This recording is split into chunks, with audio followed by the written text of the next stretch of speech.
Good evening, Jai Hind army. Welcome back to study. सिर्फ और सिर्फ 37 दिन मात्र बचे हैं बाबू आपकी बोर्ड परीक्षा 2026 के लिए। इसलिए बोल रहा हूं बाबू, ये जो भी समय है इसको वेस्ट मत करो और फुल फोकस और एनर्जी के साथ बाबू पढ़ाई में लग जाओ। बाकी कहीं से भी कोई दिक्कत आ रहा है बाबू तुरंत पूछो, ऑन द स्पॉट उसका रिप्लाई दिया जाएगा। आज हम पढ़ रहे हैं बाबू, जो आपका चैप्टर है संघवाद। क्या है? संघवाद। उसी के 10 मोस्ट इंपॉर्टेंट प्रश्न देखेंगे बाबू, जो लगातार 10 या 12 साल से आपकी बोर्ड परीक्षा में पूछे जा रहे हैं। इसलिए इनका बहुत ज्यादा चांस है कि 2026 परीक्षा में भी पूछे जाएंगे। इसलिए बाबू फोकस के साथ कॉपी ले लो और इन प्रश्नों को बाबू नोट कर लो और याद कर लो और आने वाली अपनी 2026 परीक्षा के लिए तैयार हो जाओ। ऑलरेडी हमारे चैनल पर जो इंग्लिश है, साइंस है, भूगोल है, सबका मोस्ट इंपॉर्टेंट प्रश्न यानी प्रीवियस ईयर प्रश्न बाबू कंप्लीट हो चुका है। वो भी ज्यादा समय का वीडियो नहीं है, मात्र 8 से 9 मिनट में, क्योंकि मैं भी जानना बाबू समय बहुत कम है और ज्यादा लंबी वीडियो रहेगी तो बोर हो जाओगे। इसलिए उन सभी प्रश्नों को जाकर देखो और तैयार हो जाओ अपने 2026 बोर्ड के लिए बाबू, क्योंकि जितने प्रश्न है बाबू बिल्कुल डिटेल एनालिसिस के साथ इसको निकाले गए हैं और इनका चांस बहुत ज्यादा है। तो चलो शुरू करते हैं। पहला प्रश्न है बाबू, संघवाद क्या है? पहला प्रश्न पूछ रहा है संघवाद क्या है। ये 2 नंबर, 3 नंबर और 5 नंबर वाला वो प्रश्न है, तो ध्यान से देख लो। केंद्र और राज्यों में सत्ता का विभाजन होना ही संघवाद कहलाता है।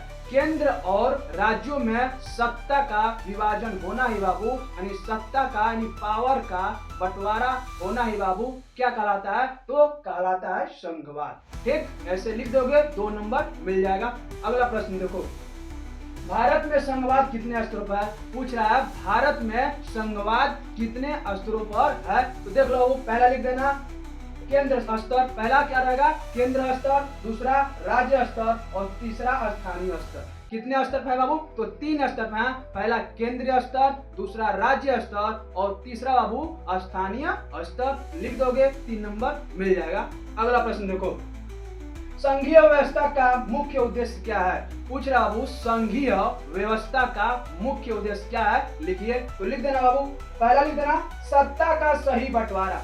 पहला पॉइंट बाबू सत्ता का सही बंटवारा। दूसरा पॉइंट लिख देना देश में एकता बनाए रखना। और क्या वो देश में एकता बनाए रखना, यही क्या वो संघीय व्यवस्था का मुख्य उद्देश्य है। ये 2 नंबर में यानी 2 नंबर में मोस्ट इंपॉर्टेंट प्रश्न था बाबू। इधर जितने हैं बाबू चौथा से ये 3 नंबर में मोस्ट इंपॉर्टेंट प्रश्न है। तो देख लो, भारत को संघीय देश क्यों कहा जाता है?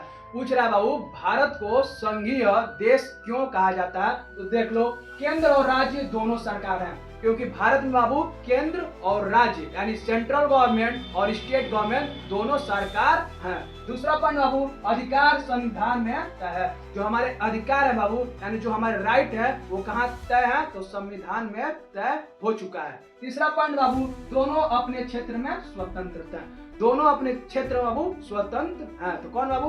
राज्य सरकार और केंद्र सरकार अपने क्षेत्र में दोनों क्या हैं? स्वतंत्र हैं, यानी कोई एक दूसरे पर क्या बाध्य नहीं कर सकता। नेक्स्ट प्रश्न देखो, संघवाद की कोई 3 विशेषताएं लिखिए। पूछ रहा बाबू संघवाद की कोई 3 विशेषताएं यानी उसका कोई 3 फायदा लिखिए। पहला बाबू सत्ता का विभाजन। संघवाद में क्या होता है बाबू? तो सत्ता का विभाजन होता है। दूसरा पॉइंट लिख देना संविधान सर्वोच्च। इसमें क्या बाबू? जो संविधान है हमारा वही सर्वोच्च होता है। तीसरा पॉइंट न्यायालय की भूमिका। और क्या बाबू? न्यायालय की भूमिका इसमें बहुत ही महत्वपूर्ण होती है। नेक्स्ट प्रश्न देखो, भाषा के आधार पर राज्यों को गठन क्यों किया गया? पूछ रहा बाबू भाषा के आधार पर राज्यों का गठन क्यों किया गया? तो देख लो, लोगों की पहचान बनी रहे। तो क्यों किया गया बाबू? यानी लोगों की पहचान बनी रहे। दूसरा बाबू प्रशासन आसान हो। और क्या हो? जो प्रशासन हो वो आसान तरीके से काम करे। तीसरा झगड़े कम हो। और क्या हो? झगड़े कम हो। इसलिए भाषा के आधार पर राज्यों का गठन हुआ। ठीक, 7वां प्रश्न देखो, स्थानीय सरकार की भूमिका लिखिए। पूछ रहा बाबू स्थानीय सरकार की भूमिका लिखिए। तो देख लो, गांव शहर की विकास, जो स्थानीय सरकार होती है बाबू यानी लोकल गवर्नमेंट, यानी जो प्रधान होते हैं, तो क्या करते हैं बाबू, गांव शहर का विकास, यही देखते हैं। दूसरा पॉइंट, जनता की भागीदारी, इसमें किसकी भागीदारी रहती है, तो जनता की भागीदारी रहती है। तीसरा पॉइंट बाबू, समस्याओं का समाधान, और क्या बाबू, स्थानीय सरकार गांव के स्तर पर जो भी समस्याएं होती हैं उसका समाधान करती है। यही 3 पॉइंट लिख दोगे, 3 नंबर मिल जाएगा बाबू। इधर के जितने प्रश्न बाबू ये 5 नंबर में मोस्ट इंपॉर्टेंट हैं, ये लगातार 10 या 12 साल से पूछ रहे हैं, इसलिए इन्हें ध्यान से देख लो। भारत में संघवाद कैसे काम करता है, पूछ रहा हूँ, भारत में संघवाद कैसे काम करता है, स्पष्ट कीजिए। पहला, संविधान में अधिकार तय है, क्या वो, पहला लिख देंगे, संविधान में हमारा अधिकार यानी हमारा राइट तय है। दूसरा पॉइंट, केंद्र और राज्य अलग अलग कार्य करते हैं, केंद्र और राज्य सरकार अलग अलग कार्य करते हैं, राज्य सरकार का अलग कार्य है, केंद्र सरकार का अलग कार्य है। तीसरा पॉइंट बाबू, न्यायालय विवाद सुलझाता है, जो न्यायालय होता है बाबू यानी कोर्ट कचहरी, वो क्या करता है, तो विवाद को सुलझाता है। चौथा पॉइंट, लोकतंत्र मजबूत होता है, और क्या बाबू, चौथा पॉइंट लिख दोगे, लोकतंत्र मजबूत होता है। पांचवा पॉइंट, देश एक रहता है, पांचवा पॉइंट क्या बाबू, हमारा देश एक रहता है, यही 5 पॉइंट लिख दोगे, 5 नंबर मिल जाएगा। 9वां प्रश्न देखो, भारत में संघवाद को सफल बनाने वाले कारक लिखिए।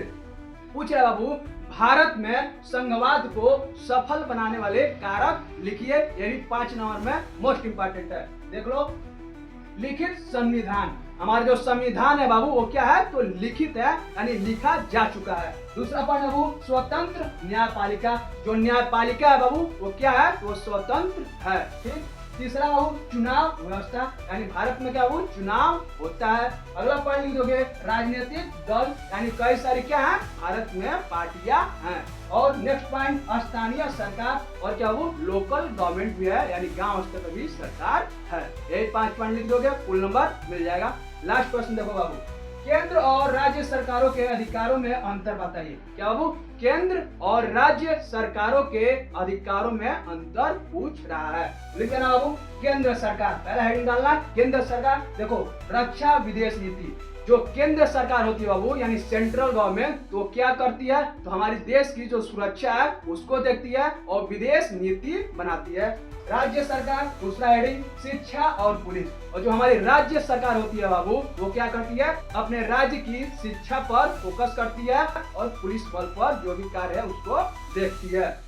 दोनों कृषि और बिजली, और केंद्र और राज्य सरकार बाबू ये क्या करते हैं, तो दोनों किस पर कार्य कर सकते हैं, तो कृषि पर और बिजली पर। यही था बाबू आपके 10 मोस्ट इंपॉर्टेंट प्रश्न, इसलिए इन्हें नोट कर लो और याद कर लो बाबू, और तैयार हो जाओ, क्योंकि समय बहुत कम बचा है और यही समय बाबू यूटिलाइज कर लो और फोकस के साथ स्टडी में लग जाओ। बाकी कहीं भी दिक्कत आ रहा बाबू तुरंत पूछ लो, और ऑलरेडी हमारे चैनल पर इंग्लिश, साइंस सबका मोस्ट इंपॉर्टेंट क्वेश्चन बाबू कंप्लीट हो चुका है, जाकर उसको वॉच करो और तैयार हो जाओ बाबू अपनी परीक्षा के लिए, क्योंकि ये समय बर्बाद करने का नहीं बाबू, अब शिद्दत से पढ़ाई में लगने का है। जो भी इशू आ रहा है तो पूछ लो।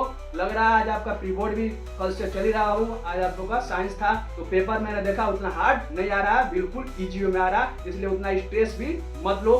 बाकी कहीं भी कोई इशू आ रहा है पूछ लो। मिलते हैं बाबू आपसे कल शाम 6 बजे, तब तक पढ़ाई करते रहिए। धन्यवाद।